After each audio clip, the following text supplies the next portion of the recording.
वेल, आज परत शेवटचा सायन्स 2 चा पेपर झालेला आहे 10वीचा. बघूया सोल्युशन्स काय आहेत. चला. ठीक आहे.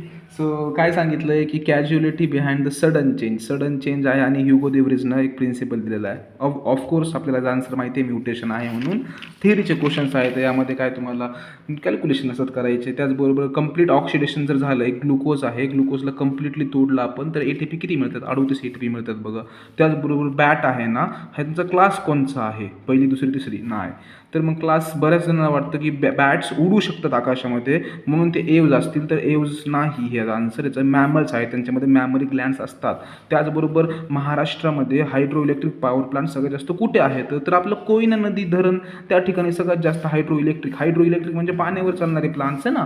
त्याचबरोबर काय पहिलं राज्य जिथं म्हणजे सेपरेट सायबर क्राईम युनिट आहे कोणचं? ऑफकोर्स जिथं सगळ्यात जास्त साक्षरता आहे, कर्नाटका. त्याचबरोबर पुढचं जर पाहिलं तर एसेक्शुअल रिप्रोडक्शन आहे युनिसेल्युलर ऑर्गॅनिझममध्ये. मग तीनच होते: बर्डिंग, मल्टिपल फिजन आणि बायनरी फिजन, मल्टिपल फिजन आणि बर्डिंग होतं. बर्डिंग एक्झाम्पल होतं ईस्ट बघा, है ना, ईस्ट हे होतं. त्याचबरोबर पुढं काय दिलंय की बायोडायव्हर्सिटी डे कधी आपण साजरा करतो? 22 मेला. त्याचबरोबर पुढं काय, पहिली शिप जी की स्कॉटलंडमध्ये जन्मली होती आणि कोण आहे? क्लोन शिप होती, तिचं नाव डॉली आहे, लक्षात ठेवायचं, डॉली चायवाला. ओके.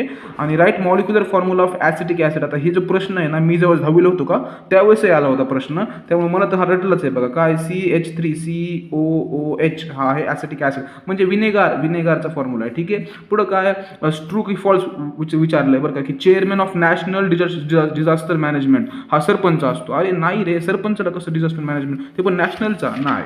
पुढं काय बघा की पॉप्युलरिटी ऑफ प्रोबायोटिक आहे ना, यांचं पॉप्युलर व्हायचं कारण काय? गिव्ह रिझन आहे हे. मग का कारण असतील? कारण की प्रोबायोटिक आहेत ना, याच्यामध्ये गुड बॅक्टेरिया असतात आणि हे डायजेशन म्हणजे पचन आहे ना, पचनला इम्प्रूव्ह करतात. त्याचबरोबर काय, बॉडी टेम्परेचर रेप्टाईल्सचं हे कॉन्स्टंट नसतं. आणि का नसतं? कारण की ते पॉयक्युलोथर्म आहेत. पॉयक्युलोथर्म असल्यामुळे त्यांच्यामध्ये जे ब्लड आहे ना, ह्याच्यासाठी फिजिओलॉजिकल प्रोसेस मेकॅनिझम नसतात आणि त्याच्यामुळे त्यांची कॉन्स्टंट नसतं.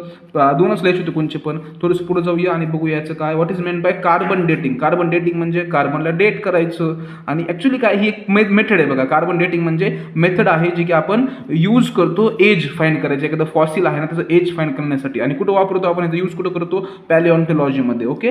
परत हा तर एकदम बेसिक सोपा प्रश्न होता. विचारलंय प्रोटीन आणि ऑर्गन विचारलाय. तर प्रोटीन, ओसिन प्रोटीन असतं बोनमध्ये. बोनमध्ये कोणचं असतं? तर ओसिन प्रोटीन असतं. आणि इन्सुलिन कुठं असतं? तर पॅनक्रियाजमध्ये असतं. खूप इझी क्वेश्चन होता.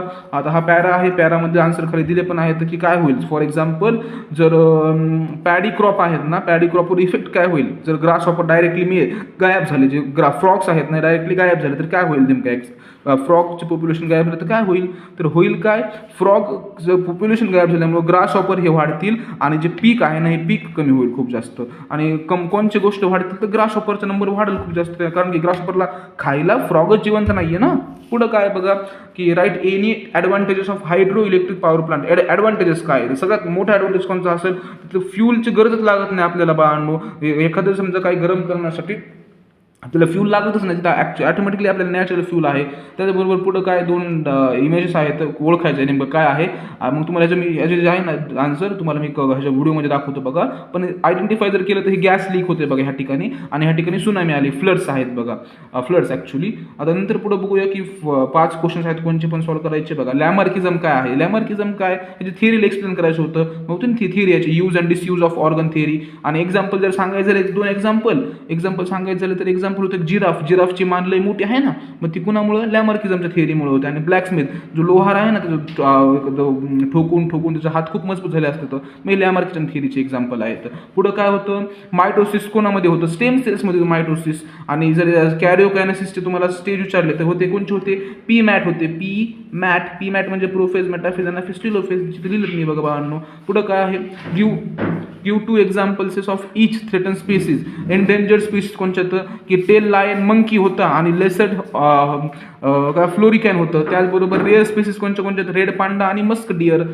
त्याचबरोबर वल्नरेबल स्पीसीज पाहायचं झालं तर वन रायनो होतं, वन हॉर्न रायनो आणि टायगर. त्याचबरोबर थोडंसं पुढे गेलं तर विचारलंय थर्मल पॉवर प्लांटमध्ये काय कोणचं फ्यूल वापरतो, तो कोल वापरतो. याचा आन्सर तुम्हाला मी दाखवतोय त्या व्हिडिओमध्ये आहे ना. त्याचबरोबर पुढं काय की associate with the power generation, air pollution वगैरे बऱ्याच गोष्टी आहेत.